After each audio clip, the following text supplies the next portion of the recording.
शुभ दुपार मित्रांनो. वाडीत लग्न असलं की मुंबईकर गावाला तर येत असतातच. तर अशाच प्रकारे माझा भाऊ संजय दादा आणि मी तर आधीच आलेलो मुंबईतून. घरी प्लॅन बनलेला निसर्गाच्या सानिध्यात जंगलात भटकंती जाण्यासाठी.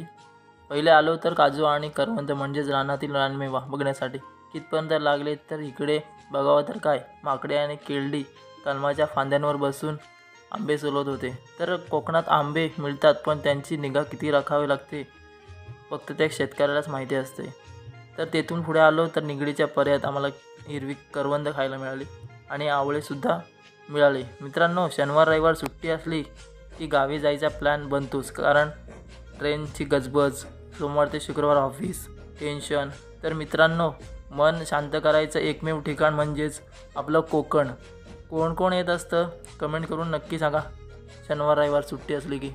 तर मित्रांनो, हा व्हिडिओ कसा वाटला, व्हिडिओला लाईक शेअर फॉलो करायला